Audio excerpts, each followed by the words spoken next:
What up, everybody? In this episode of Review with Maestra, we are going to go over actions. In this case, present tense verbs, because that's what we've learned up until this point when we talk about actions. We haven't gotten into anything much more complicated. So, we are going to talk about the actions that a subject does, whether it be me, you, our grandma, our dog. We're talking about things that people do. And we are going to get into verb conjugation, right? So, before in Spanish 1, we kind of learned how to walk before we ran.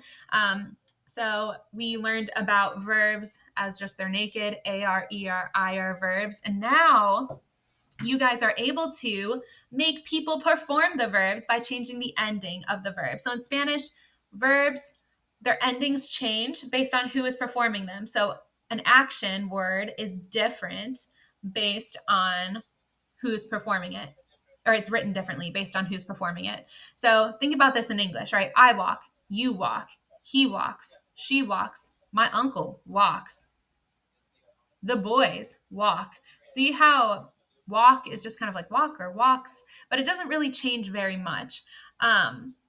In Spanish, the verb changes based on who is performing the action. So I walk and you walk, two different verbs.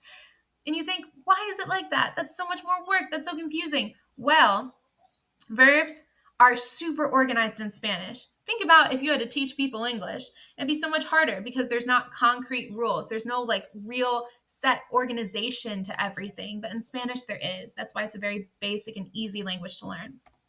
All right. Now, let's talk about how do we conjugate verbs. There are a few steps or pasos que necesitamos hacer, ¿sí? Entonces, número uno, empieza con un verbo AR, ER, IR, ¿sí? So, an AR, ER, IR verb, or a naked verb, right? Or just like a plain Jane verb, has not been touched. It's got no clothes on it. It's just chilling in its plain form. It's like a plain bagel of verbs. Then we got to dress it up. So you take off the ER, AR, IR, and now it's really naked. It's just a verb without clothes, and we're going to put some clothes on it.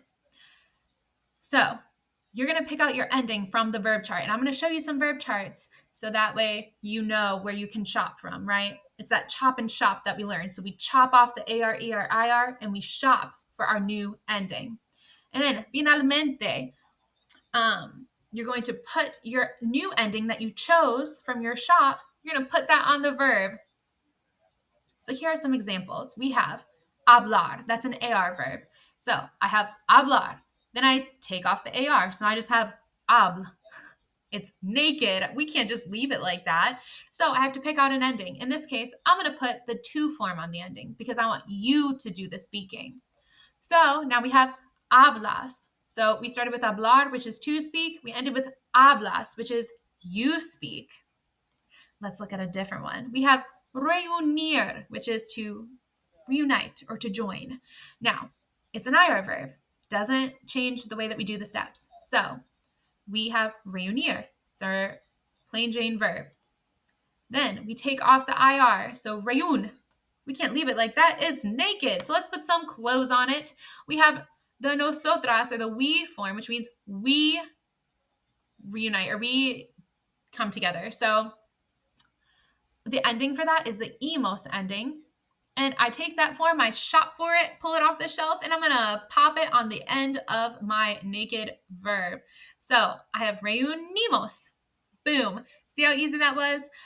That is the 4 steps that you have to take to conjugate a verb. Very easy. Make sure that you write these down in your notes so that way you have them and you have these steps to look back on while you're doing your practice. If you have any questions, let me know. But I'll see you in the next video. Adios.